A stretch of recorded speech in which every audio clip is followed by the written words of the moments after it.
नमस्कार आप सभी को। आज के इस लेक्चर के अंदर हम आपको पढ़ाएंगे सोडियम पोटेशियम एडीपीएस पंप। तो sodium potassium ATPase pump is also known as the sodium potassium exchange pump. Sodium potassium exchange pump is generally found on the cell membrane of all type of the animal cells. जितनी भी तरह की animal cells होती हैं, सभी तरह के animal cells की सेल मेम्ब्रेन की सरफेस के अंदर सोडियम पोटेशियम एक्सचेंज पंप जो होता है वो प्रेजेंट होता है।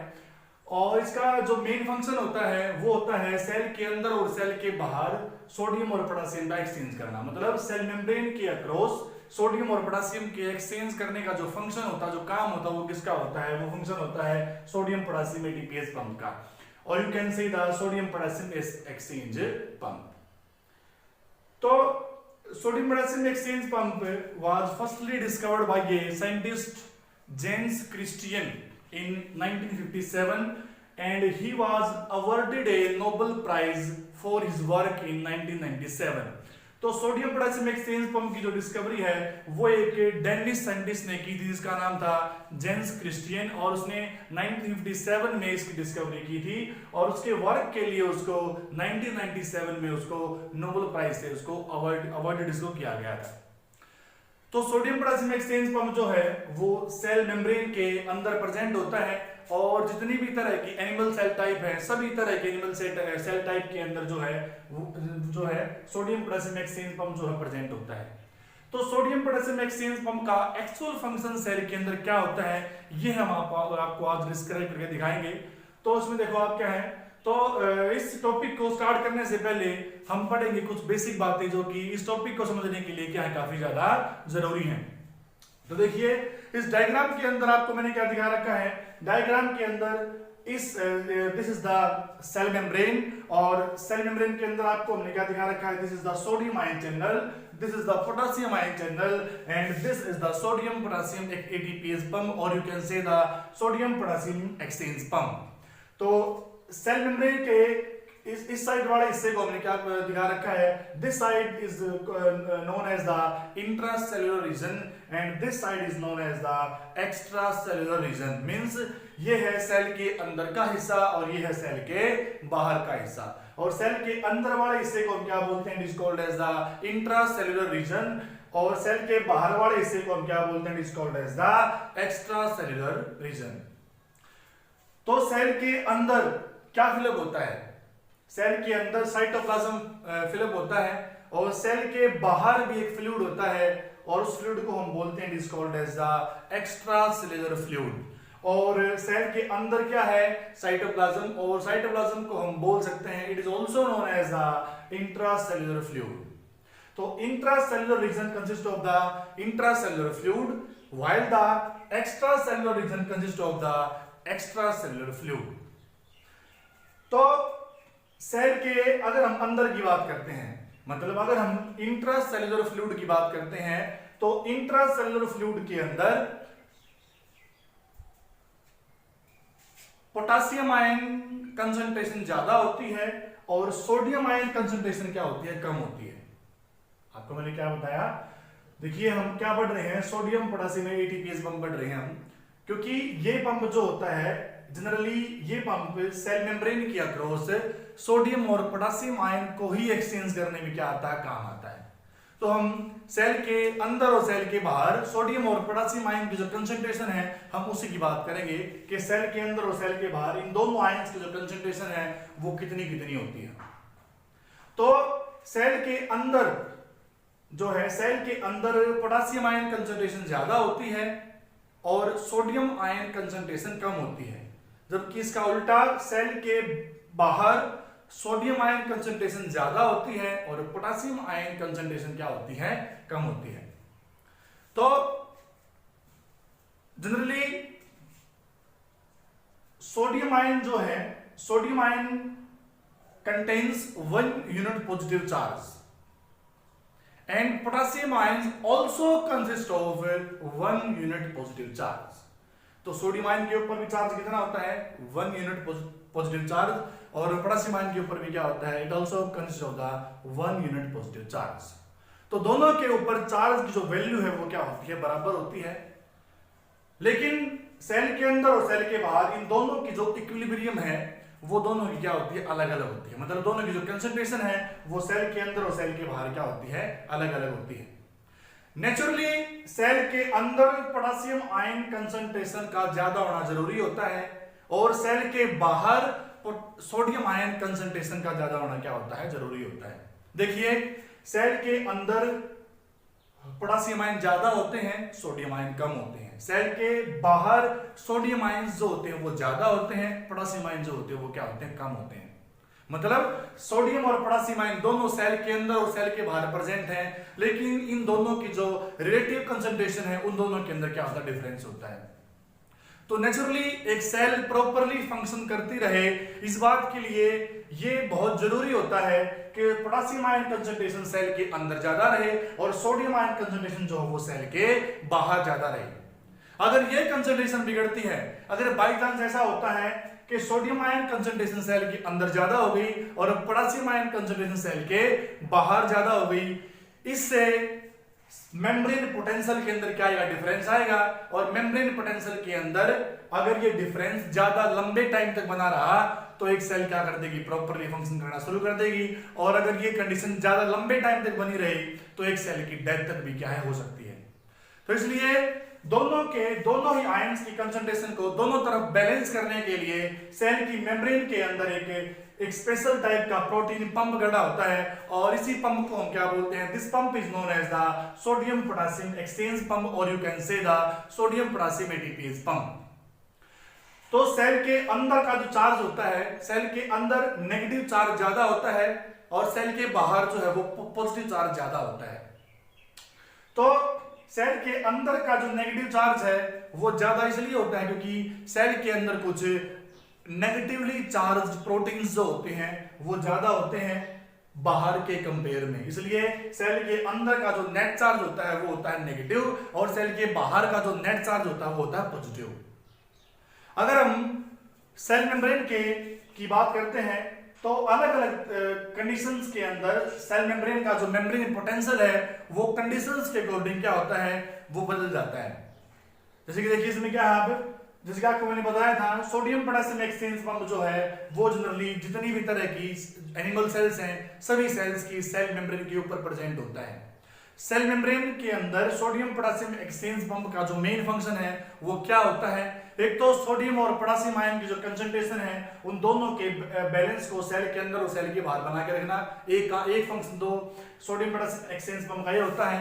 एक सेलुलर वॉल्यूम को बना के रखना, ये काम भी किसका होता है, ये काम भी सोडियम पोटेशियम एक्सचेंज पंप का ही होता है।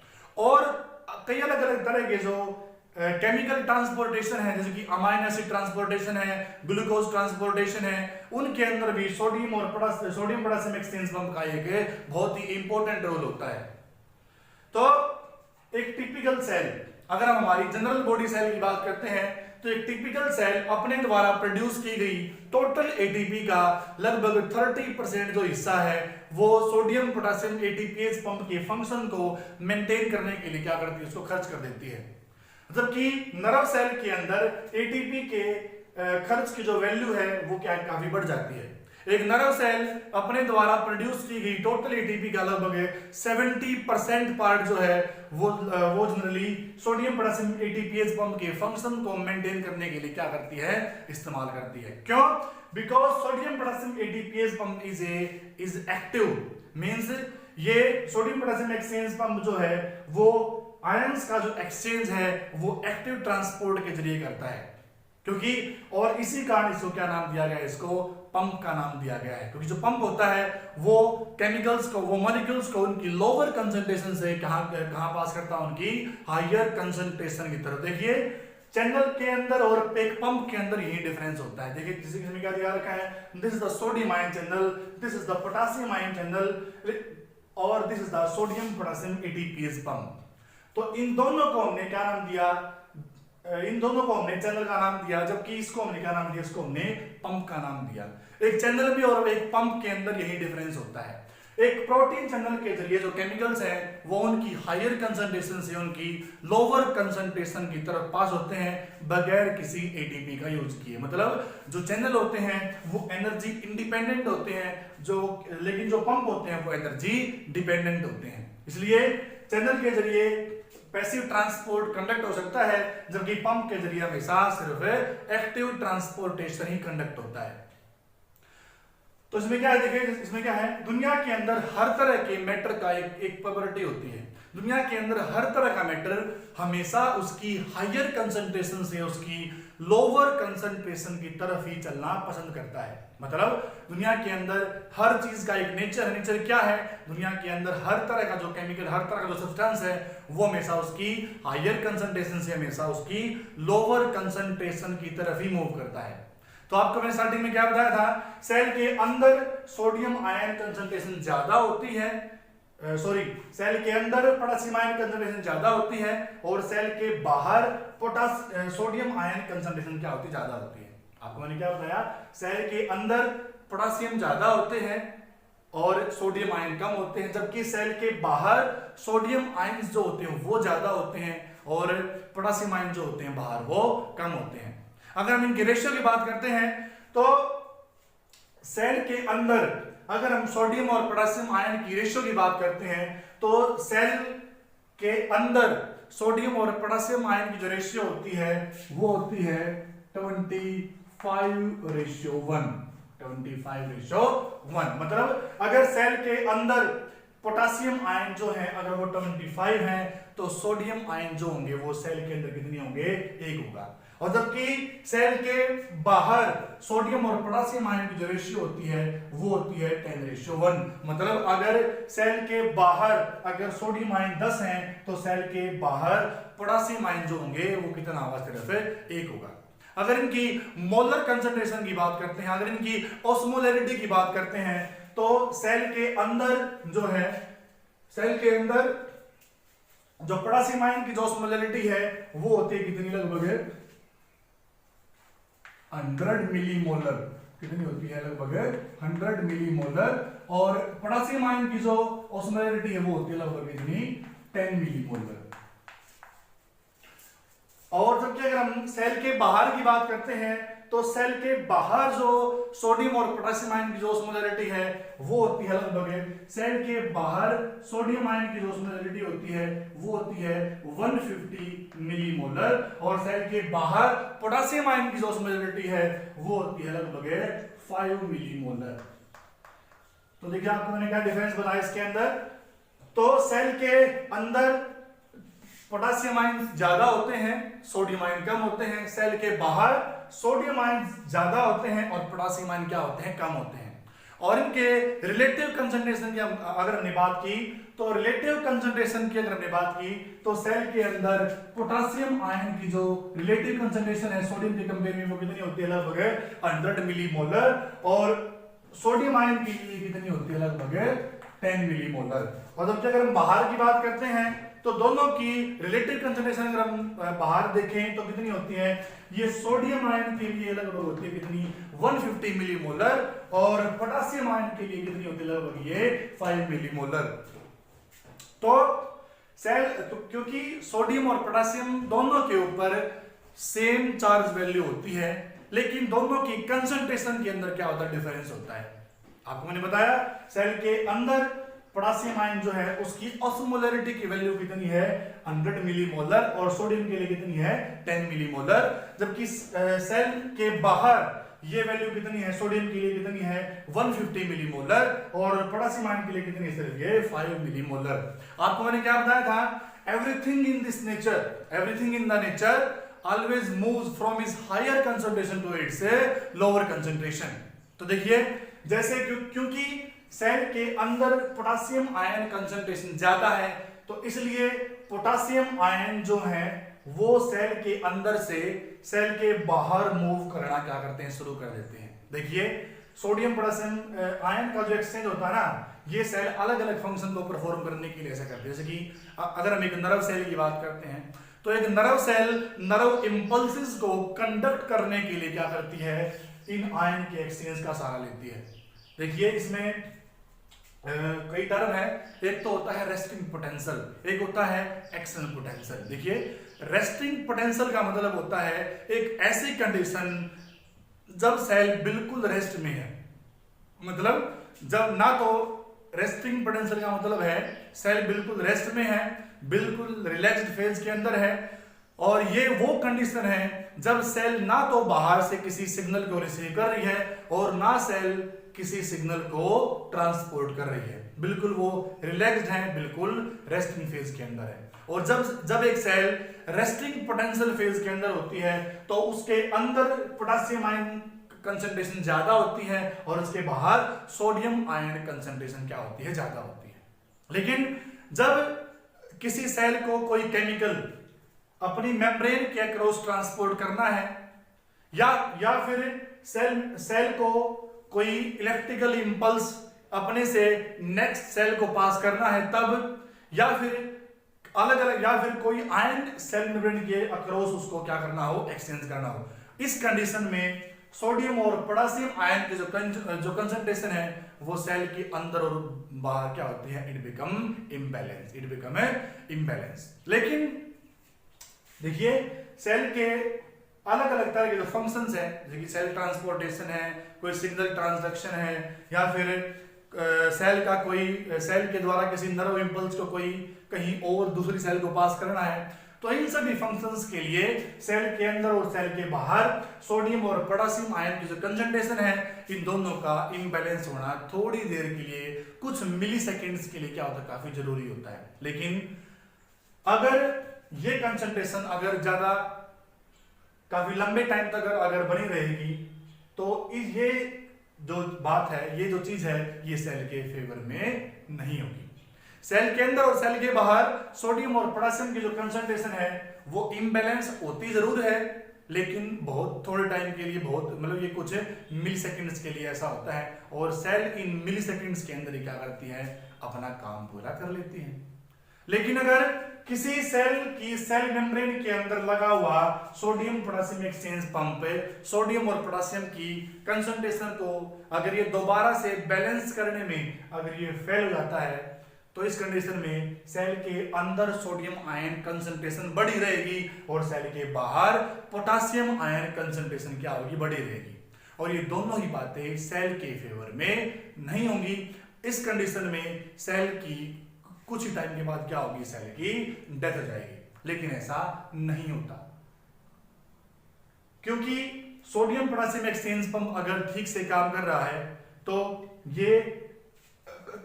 ये कंसंट्रेशन के एक बार बिगड़ने के बाद क्या करता है, उस कंसंट्रेशन को क्या करता है, दोबारा से ये रीसेट कर देता है। तो देखिए कैसे होता है। मान लो सेल को कोई फंक्शन परफॉर्म करना था, जैसे कि उसको कोई सिग्नल ट्रांसपोर्ट करना था, या फिर उसको कोई आयन एक्सचेंज करना था, या फिर उसको कोई इलेक्ट्रिकल इंपल्स क्या करनी थी, अपने से आगे पास करनी थी।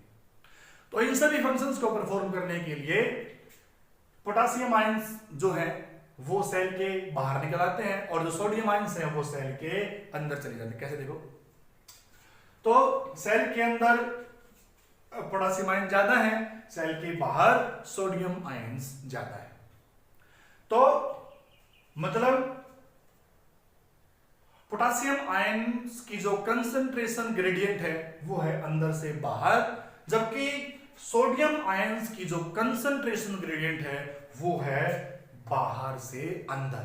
मतलब क्योंकि पोटेशियम आयन अंदर ज्यादा है, बाहर कम है, जबकि सोडियम आयन जो है वो बाहर ज्यादा है और अंदर कम है। इसलिए पोटेशियम आयंस की हमेशा कोशिश क्या रहती है कि वो अपनी हायर कंसंट्रेशन से अपनी लोअर कंसंट्रेशन की तरफ जाए, मतलब वो अंदर से कहां जाए, बाहर की तरफ। और जबकि इसके उल्टा सोडियम आयंस की कोशिश हमेशा ये रहती है कि वो कहां से कहां मूव करें, उनकी हायर कंसंट्रेशन से उनकी लोअर कंसंट्रेशन की तरफ, मतलब सेल के बाहर से सेल के अंदर की तरफ। लेकिन सोडियम आयन चैनल और potassium ion channel, both of these are the voltage gated ion channels. क्या बताया मैंने आपको, sodium ion channel and the potassium ion channel, both of these are the voltage gated ion channels. मतलब sodium और potassium ion channel cell के अंदर ये हमेशा ओपन नहीं होते, मतलब ये हर टाइम ओपन नहीं होते। जब इनको ओपन होने के लिए एक स्पेसिफिक करंट वोल्टेज की जरूरत होती है, क्या था मैंने आपको, जब एक स्पेसिफिक करंट वोल्टेज इनको मिलेगी ना, तो एक स्पेसिफिक करंट वोल्टेज के मिलने पर ही क्या होगा, सोडियम और पोटेशियम आयन क्या होंगे, ओपन होते हैं, otherwise they remains close, otherwise ये बंद रहते हैं।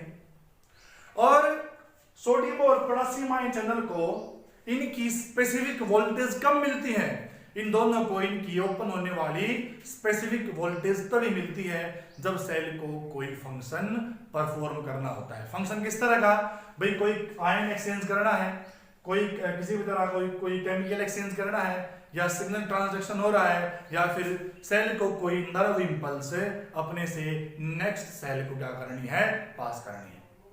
इन दोनों कंडीशंस के अंदर ही सोडियम और पोटेशियम आयन चैनल को अपने ओपन होने वाली, जो इनको ओपन करवा सके, वो करंट वोल्टेज क्या करती है, इनको तभी मिल पाती है। तो जब सोडियम आयन चैनल ओपन होते हैं ना, when the sodium ion channels become open, then sodium ions starts to move from their higher concentration to their lower concentration। तो मतलब जब सोडियम आयन चैनल्स ओपन होते हैं, इनके ओपन होने पर सोडियम आयन क्या करते हैं, वो बाहर से सेल के अंदर जाना शुरू कर देते हैं, मतलब they move from their higher concentration to their lower concentration. और जब ये पोटेशियम आयन चैनल ओपन होते हैं, तो सोडियम आयन की तरह ये पोटेशियम आयन भी कहां से कहां चलते हैं, इनकी हायर कंसंट्रेशन से इनकी लोअर कंसंट्रेशन की तरफ। मतलब जैसे सोडियम आयन बाहर से कहां चले गए थे सेल के अंदर, वैसे ही पोटेशियम आयन चैनल के ओपन होने पर ये पोटेशियम आयन भी कहां से कहां जाएंगे, ये सेल के अंदर से कहां जाना शुरू कर देंगे, सेल के बाहर जाना शुरू कर देंगे। तो ये जो ट्रायंगुलर शेप का स्ट्रक्चर देख रहे हो, this triangular shaped structure represent the sodium ions and these dark dots represents the potassium ions. तो ये डार्क कलर की डॉट किसको दिखा रही है, पोटेशियम आयंस को, और जो ये ट्रायंगुलर से जो शेप आप देख रहे हो किसको दिखा रही है, सोडियम आयंस को। तो जैसे ही सोडियम आयन चैनल खुलते हैं, तो इनके खुलने पर सोडियम आयन इनकी हायर कंसंट्रेशन से कहां मूव करना शुरू करते हैं, इनकी लोअर कंसंट्रेशन की तरफ। वैसे ही पोटेशियम आयन चैनल के ओपन होने पर पोटेशियम आयन भी कहां से कहां मूव करते हैं, इनकी हायर कंसंट्रेशन से इनकी लोअर कंसंट्रेशन की तरफ। आपने क्या देखा कि सोडियम आयन तो कहां चले गए, बाहर से अंदर, और पोटेशियम आयन कहां गए, अंदर से बाहर। ये काम क्यों हुआ, क्योंकि सेल को कोई ना कोई एक स्पेसिफिक फंक्शन क्या करना था, परफॉर्म करना था। और आपको मैंने क्या बताया था, सेल को इस तरह का, अगर सेल किसी फंक्शन को परफॉर्म करने के लिए सोडियम और पोटेशियम को अंदर और बाहर एक्सचेंज कर रही है ना, तो इस तरह के काम को करने के लिए सेल को सिर्फ मिली सेकेंड्स ही लगते हैं, इससे ज्यादा का टाइम जो है वो सेल इस केस में नहीं लेती। इसलिए जैसे ही सोडियम और पोटेशियम अंदर और बाहर एक्सचेंज होते हैं सेल के, तो कुछ मिली सेकेंड के अंदर क्या करती है, सेल अपने फंक्शन को पूरा कर लेती हैं, और कंडीशंस दोबारा से नॉर्मल होना काफी जरूरी होता है। मतलब जो सोडियम आयन बाहर से अंदर चले गए थे ना, उन सोडियम आयंस का दोबारा अंदर से बाहर आना जरूरी होता है, और जो पोटेशियम आयंस अंदर से बाहर चले गए थे, उन पोटेशियम आयंस का दोबारा बाहर से अंदर लेके जाना क्या काफी जरूरी होता है। लेकिन ये काम देखो, जब सोडियम बाहर से अंदर गई तब तो चले गए कैसे, बाय द पैसिव ट्रांसपोर्ट, और पोटेशियम आयन भी कैसे गए थे, बाय द पैसिव ट्रांसपोर्ट। लेकिन अगर पोटेशियम आयन को दोबारा ट्रांसपोर्ट करना है, कहां से, बाहर से अंदर, और सोडियम आयन को ट्रांसपोर्ट कहां से कहां करना है, अंदर से बाहर। यह काम अब पैसिव ट्रांसपोर्ट के जरिए नहीं हुआ। क्यों, क्योंकि सोडियम आयन कंसंट्रेशन ऑलरेडी बाहर क्या है, ज्यादा है, और पोटेशियम आयन कंसंट्रेशन ऑलरेडी अंदर क्या है, ज्यादा है। इसलिए अगर हम सोडियम आयंस को अंदर से बाहर अगर पैसिव ट्रांसपोर्ट के जरिए अगर इनको हम मूव करवाना चाहेंगे, तो ऐसा पॉसिबल नहीं होगा, क्योंकि जो चैनल्स होते हैं वो एनर्जी इंडिपेंडेंट होते हैं, और इनके जरिए जो आयंस हैं वो सिर्फ उनकी हायर कंसंट्रेशन से सिर्फ उनकी लोअर कंसंट्रेशन की तरफ ही क्या है, मूव कर सकते हैं। और सेम ऐसा ही है किसके साथ, with the potassium ion channel. इसलिए अगर पोटासियम को दोबारा बाहर से अंदर भेजना है और सोडियम आयन को दोबारा अंदर से बाहर भेजना है, तो इन दोनों फंक्शंस को परफॉर्म करने के लिए अब प्रोटीन चैनल का यूज नहीं होगा। ये काम करने के लिए कौन काम आएगा? ये काम करने के लिए सोडियम पोटासियम एक्सचेंज पंप या सोडियम पोटासियम एटीपीएज पंप ही काम आएगा, क्योंकि इन दोनों का जो एक्सचेंज है वो अब एनर्जी लगा के ही होगा, क्योंकि सेल के बाहर से सेल के अंदर पोटासियम आयन जो है वो पैसिव ट्रांसपोर्ट के जरिए मूव नहीं होंगे। क्यों? क्योंकि सेल के अंदर ऑलरेडी पोटासियम आयन कंसंट्रेशन बाहर के कंपेयर में ज्यादा है, इसलिए पोटासियम आयन जो है वो पैसिव ट्रांसपोर्ट के जरिए, मतलब वो उनकी लोअर कंसंट्रेशन से उनकी हायर कंसंट्रेशन की तरफ पैसिव ट्रांसपोर्ट के जरिए पास नहीं हो सकते। और सेम एज ऐसा ही है किसके साथ? विद द सोडियम आयंस, क्योंकि सेल अगर हम पोटासियम आयन की तरह जैसे सेल के बाहर से सेल के अंदर अगर पोटासियम आयन को ट्रांसपोर्ट करना है तो इसके लिए पैसिव ट्रांसपोर्ट काम नहीं आएगा। क्यों नहीं काम आएगा वो आपको मैंने बता दिया। तो अगर हमें सेल के अंदर से सेल के बाहर अगर दोबारा सोडियम आयन चैनल दोबारा बाहर भेजने हैं तो इसके लिए भी पैसिव ट्रांसपोर्ट काम नहीं आएगा। क्यों? क्योंकि सेल के बाहर ऑलरेडी सोडियम आयंस कंसंट्रेशन क्या है? ज्यादा है, और इसलिए अगर हम सोडियम आयंस को सेल के अंदर से सेल के बाहर ट्रांसपोर्ट करना चाहेंगे तो ये काम पैसिव ट्रांसपोर्ट के जरिए नहीं होगा, क्योंकि यहाँ पे मूवमेंट हम कैसे करवा रहे हैं? लोअर कंसंट्रेशन से हायर कंसंट्रेशन की तरफ, और लोअर कंसंट्रेशन से हायर कंसंट्रेशन की तरफ जो मूवमेंट है वो सिर्फ प्रोटीन पंप ही करवा सकते हैं, ये काम प्रोटीन चैनल का नहीं होता। तो ऐसी कंडीशन आने पर देखो, जब तक ये काम हुआ उस टाइम तक सोडियम पोटासियम एक्सचेंज पंप क्या था? इनएक्टिव फेज के अंदर क्या था? ये इनएक्टिव फेज था। लेकिन अब सेल के बाहर से इसको पोटासियम अंदर ट्रांसपोर्ट करने हैं और सेल के अंदर से इसको सोडियम आयंस बाहर की तरफ ट्रांसपोर्ट करने हैं, इसलिए ये काम करने के लिए अब इस कंडीशन में क्या होगा? सोडियम पोटासियम एटीपीएज पंप क्या होगा? It become activate. तो चलिए हम पढ़ेंगे मैकेनिज्म को कि सोडियम पोटासियम एटीपीएज पंप जो है वो सेल के अंदर और सेल के बाहर सोडियम और पोटासियम आयंस को एक्सचेंज कैसे करेगा। आपको मैंने क्या बताया था? जो चैनल होते हैं वो एनर्जी इंडिपेंडेंट होते हैं और जबकि जो पंप होते हैं वो एनर्जी डिपेंडेंट होते हैं। आपको मैंने स्टार्टिंग में बताया था sodium potassium ATPase pump is active, मतलब सोडियम पोटासियम एटीपीएज पंप जो है ये हमेशा जो है आयंस को हमेशा ये उनकी लोअर कंसंट्रेशन से कहां ट्रांसफर करता है? उनकी हायर कंसंट्रेशन की तरफ, means it is totally energy dependent,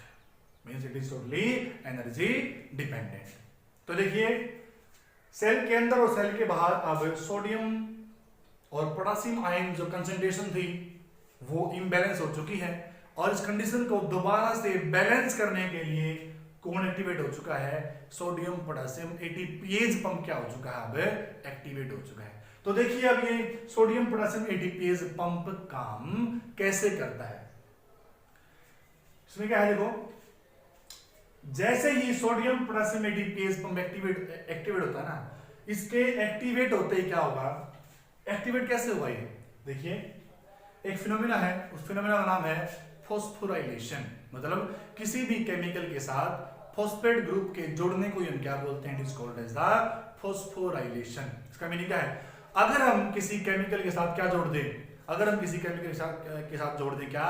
phosphate group, तो क्या बोल देंगे कि भी फॉस्फेट ग्रुप जोड़ के हमने इस केमिकल का क्या कर दिया? फॉस्फोराइलेशन कर दिया। एक होता है डीफॉस्फोराइलेशन, अगर हम उस केमिकल के ऊपर से दोबारा से उस फॉस्फेट ग्रुप को हटा दें तो फॉस्फेट ग्रुप को के हटाने को क्या बोलते हैं? It is called as the dephosphorylation, मतलब addition of the phosphate group is called as the phosphorylation and removal of the phosphate group is called as the dephosphorylation। तो जब सोडियम पोटेशियम एक्सचेंज पंप का क्या होता है, phosphorylation, then it become activates. और जब क्या होता है इसका डीफॉस्फोराइलेशन, तब क्या हो जाता है, इट बिकम डीएक्टिवेट। कैसे देखो इसमें क्या है, तो जैसे ही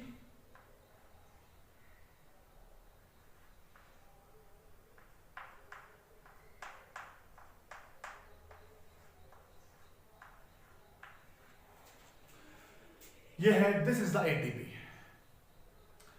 तो इसको मैंने ऐसा लिखने की बजाय लिख दिया मैंने इसको ऐसा, this is the a means this is the adenosine, और ये तीन क्या दिखा रखे हैं, these are the 3 phosphate groups, means is the adenosine triphosphate. तो लिखने में कोई वो नहीं है, इसको हम लिख सकते हैं इस तरह से, सिंपल एटीपी, और इसको हम लिख सकते हैं कुछ इस तरह से। तो जैसे ही सोडियम पोटेशियम एटीपीएस पंप के साथ एटीपी जुड़ती है, एटीपी की खास बात क्या होती है, एटीपी एनर्जी तभी देती है जब एटीपी का ब्रेकडाउन होता है। जब क्या होता है, एटीपी का ब्रेकडाउन, और वो एंजाइम जो एटीपी को तोड़ता है, जो एटीपी का ब्रेकडाउन करता है, उस एंजाइम को हम बोलते हैं, it is called as the ATPase. क्या बोलते हैं उसको, it is called as the ATPase. तो इस पंप का नाम देखो आप ध्यान से, इसको हमने दो नाम दिए, क्या, सोडियम पोटेशियम एक्सचेंज पंप, क्योंकि ये सोडियम और पोटेशियम आयंस को एक्सचेंज कर रहा है, इसलिए क्या बोला है, तो सोडियम और पोटेशियम आयन के एक्सचेंज करने के कारण क्या नाम दिया गया इसको, सोडियम पोटेशियम एक्सचेंज पंप। क्योंकि लेकिन इसके पास एटीपी को तोड़ने वाली प्रॉपर्टी भी है, मतलब सोडियम पोटेशियम एक्सचेंज पंप जो है वो एक तरह का एटीपीएज एंजाइम भी है, मतलब ये एटीपी के मॉलिक्यूल का ब्रेकडाउन भी कर सकता है। इसलिए सोडियम पोटेशियम एक्सचेंज पंप को हम क्या बोल सकते हैं, it is also known as the sodium potassium ATPase pump. तो जैसे ही सोडियम पोटेशियम एक्सचेंज पंप के साथ क्या जुड़ता है, एटीपी क्या करता है, ये अपनी एटीपीएज वाली प्रॉपर्टी यूज करता है, और अपनी एटीपीएज वाली प्रॉपर्टी यूज करके ये सोडियम पोटेशियम एटीपीएज पंप क्या करता है, एटीपी के इस टर्मिनल फॉस्फेट ग्रुप को क्या करता है, तोड़ के यहां से अलग कर देता है। क्या करता है, तोड़ के यहां से इसको अलग कर देता है। जैसे ही इस एटीपी का ये टर्मिनल फॉस्फेट ग्रुप टूटता है, इसके टूटते ही क्या हुआ, इसके टूटते ही एटीपी से क्या निकलेगी, एनर्जी, और वो एनर्जी क्या कर देगी, वो एनर्जी इस सोडियम पोटेशियम एक्सचेंज पंप के स्ट्रक्चर के अंदर इंड्यूस कर देगी, क्या, एक कन्फर्मेशनल चेंज। क्या इंड्यूस कर देगी, एक कन्फर्मेशनल चेंज। लेकिन उससे पहले क्या हुआ, देखो, जैसे ही सोडियम पोटेशियम एक्सचेंज पंप के साथ क्या जुड़ेगा, एटीपी। एटीपी के जुड़ते ही ये sodium potassium exchange pump cell के अंदर वाले हिस्से से क्या कर देगा, सोडियम के 3 आयंस उठाएगा और क्या कर देगा, उन तीनों को अपने साथ जोड़ देगा। देखिए इसमें क्या दिया, क्या मैंने आपको, ये है, this is the sodium potassium exchange pump, और ये जो साइड दिखा रखी है 1 2 3, these are the sodium ions binding site। क्या है, these are the sodium ions binding sites, and these are the potassium ions binding sites। देखो ये है complete sodium potassium exchange pump, और सोडियम पोटेशियम एक्सचेंज पंप के ऊपर क्या है, these are the sodium ion binding sites and these are the potassium ions binding sites। यहाँ पे सोडियम पोटेशियम एक्सचेंज पंप है, यहाँ तो जोड़ सकता है सोडियम आयन को, और यहाँ क्या जोड़ सकता है, पोटेशियम आयंस को। तो एक्टिवेट होने के बाद जैसे ही सोडियम पोटेशियम एक्सचेंज पंप के साथ क्या जुड़ता है, एटीपी। एटीपी के जुड़ते ही सोडियम पोटेशियम एक्सचेंज पंप क्या करता है, sodium potassium exchange pump cell के अंदर की तरफ से क्या कर देगा, ये सोडियम के 3 आयन उठाएगा और क्या कर देगा, अपने साथ यहाँ पे बाइंड कर लेगा, अपने साथ क्या कर लेगा, यहाँ पे बाइंड कर लेगा। तो देखिए मैंने आपको ये सोडियम आयन जो सेल के अंदर है, इन 3 सोडियम आयंस को मैंने यहाँ पे दिखा दिया, बाइंड करवाई, कहाँ, with the sodium ions ATP sodium ions binding site। तो आपको मैंने क्या बताया, जैसे ही सोडियम पोटेशियम एक्सचेंज पंप के साथ क्या जुड़ा, एटीपी के जुड़ते ही सोडियम पोटेशियम एक्सचेंज पंप ने क्या किया, उसने अंदर वाले हिस्से से सोडियम के 3 आयन उठाए और अपनी सोडियम आयन बाइंडिंग साइट के साथ क्या कर लिए, जोड़ दिए। तो जैसे ही सोडियम पोटेशियम एक्सचेंज पंप के साथ जुड़ते हैं, इनके जुड़ते ही सोडियम पोटेशियम एक्सचेंज पंप अपनी एटीपीएज एंजाइम वाली प्रॉपर्टी क्या करता है, इस्तेमाल करता है। और क्या करता है, एटीपी के मॉलिक्यूल का ब्रेकडाउन कर देता है। जैसे ही एटीपी के मॉलिक्यूल का क्या होता है, ब्रेकडाउन, इसके ब्रेकडाउन होते ही क्या होगा, जो टर्मिनल फॉस्फेट ग्रुप, क्या था मैंने आपको, जो टर्मिनल फॉस्फेट ग्रुप यहां से हटा है ना, ये दो काम कर रहा है। एक तो टर्मिनल फॉस्फेट ग्रुप के हटने से एनर्जी निकल गई, और जो फॉस्फेट ग्रुप यहां से हटा था ना, वो फॉस्फेट ग्रुप इस सोडियम पोटेशियम एक्सचेंज पंप के एक अमाइनो एसिड के साथ क्या करता है, जुड़ जाता है। क्योंकि एक तरह क्या है, this is the protein pump, और प्रोटीन किससे बने होते हैं, proteins are made up of the amino acid. आपको मैंने क्या बताया था, जब तो क्या था, तो फॉस्फोराइलेशन होने पर क्या होता है, इट बिकमिंग एक्टिवेट्स, और इसका क्या जरूरी, और जब क्या होता है इसका डीफॉस्फोराइलेशन, तब क्या हो जाता है, इट बिकम डीएक्टिवेट्स। तो एटीपी के ब्रेकडाउन से दो काम हो रहे हैं। एक तो ये टर्मिनल फॉस्फेट ग्रुप के हटने से क्या हो गया, एटीपी टूट गई और एनर्जी रिलीज होगी। और दूसरी बात क्या है, जो टर्मिनल फॉस्फेट यहां से हटा था, ये टर्मिनल फॉस्फेट जो यहां से हटके ये इस प्रोटीन पंप के किसी अमाइनो एसिड के साथ जुड़ जाता है, और जुड़ के इस सोडियम पोटेशियम एक्सचेंज पंप का क्या कर देता है, फॉस्फोराइलेशन। क्या करने के लिए, इसको कंप्लीटली एक्टिवेट करने के लिए। तो जैसे ही सोडियम पोटेशियम एक्सचेंज पंप का क्या होता है, फॉस्फोराइलेशन, तो क्या करता है, ये फॉस्फोराइलेशन क्या करता है, इस फॉस्फोराइलेशन के होने के कारण सोडियम पोटेशियम एक्सचेंज पंप के स्ट्रक्चर के अंदर क्या आता है, कि कन्फॉर्मेशनल चेंज, और उस चेंज के आने के कारण क्या था, मैंने आपको उस चेंज के आने के कारण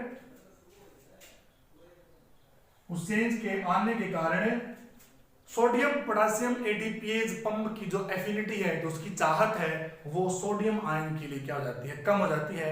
और सोडियम आयन के लिए सोडियम पोटेशियम एक्सचेंज पंप की एफिनिटी कम होने के कारण ये सोडियम पोटेशियम एटीपीएज पंप क्या करता है, ये 3 सोडियम आयन को अंदर से क्या करता है, उठा के इनको बाहर की तरफ ट्रांसपोर्ट कर देता है। हो गया। और जैसे ही सोडियम आयंस बाहर ट्रांसफर्ड होते हैं, उसी दौरान सोडियम पोटेशियम एक्सचेंज पंप का हो जाता है क्या, डीफॉस्फोराइलेशन। क्या हो जाएगा इसका, डीफॉस्फोराइलेशन। और डीफॉस्फोराइलेशन होने पर क्या होगा, डीफॉस्फोराइलेशन होने पर सोडियम पोटेशियम एक्सचेंज पंप की जो एफिनिटी है वो क्या हो जाएगी, वो पोटेशियम आयन के लिए क्या होगी, बढ़ जाएगी। तो आप सिंपली याद रखो कि सोडियम पोटेशियम एक्सचेंज पंप के साथ एटीपी जुड़ी, एटीपी के जुड़ते ही 3 सोडियम आयन अंदर से उठा के इस पंप ने कहा जोड़ लिए, अपने साथ जोड़ लिए, और जुड़ने पर क्या है, एटीपी का कुछ ने तोड़ दिया, तोड़ने पर क्या निकल गई, एनर्जी, और उस एनर्जी ने क्या कर दिया, इसके स्ट्रक्चर के अंदर क्या ला दिया, एक कन्फर्मेशनल चेंज। और इस कन्फर्मेशनल चेंज क्या कर देगा, ये कारण सोडियम पोटेशियम एटीपीएस पंप की जो एफिनिटी है वो सोडियम आयन के लिए कम हो जाएगी। इस कारण सोडियम पोटेशियम एक्सचेंज पंप क्या कर देगा, वो सोडियम आयन को क्या कर देगा, रिलीज कर देगा। कहां, किसकी तरफ, towards the extracellular region. होगा। और जब एनर्जी का लेवल जब धीरे धीरे कम होगा ना, जब एटीपी टूटी थी तब तो एनर्जी का ज्यादा थी, जब एटीपी टूटी थी तब एनर्जी का लेवल था ज्यादा, लेकिन धीरे धीरे जब एनर्जी का लेवल कम होगा ना, तो जो कन्फर्मेशनल चेंज एनर्जी के रिलीज होने पर इस पंप के अंदर आया था, क्या कर देगा, अब वो कन्फर्मेशनल चेंज क्या धीरे धीरे सोडियम पोटेशियम एक्सचेंज पंप को उसकी ओरिजिनल स्टेट के अंदर क्या कर देगा, लाना शुरू कर देगा। और जब सोडियम पोटेशियम एक्सचेंज पंप अपनी ओरिजिनल पोजीशन के अंदर आना शुरू करेगा, उससे पहले सोडियम पोटेशियम एक्सचेंज पंप बाहर से क्या कर देगा, पोटेशियम के 2 आयन उठाएगा, क्या करता है, क्या उठाएगा, ये 2 आयन उठाएगा, क्या कर देगा, कहां जोड़ देगा, उनको अपनी पोटेशियम आयन बाइंडिंग साइट के साथ क्या कर देगा, जोड़ देगा।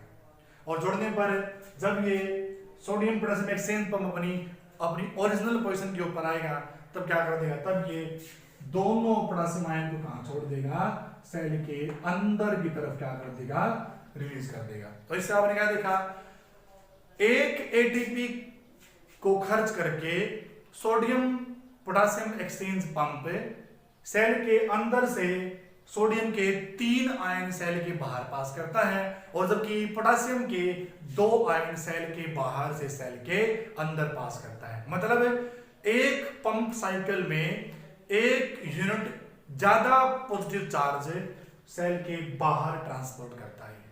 इसलिए क्या होता है इसमें, तो इस तरह से एटीपी का इस्तेमाल करके सोडियम पोटेशियम एक्सचेंज पंप क्या करता है, सेल के अंदर और सेल के बाहर क्या करता है, ये सोडियम और पोटेशियम की जो कंसंट्रेशन है वो क्या करता है, उनको बैलेंस करता है।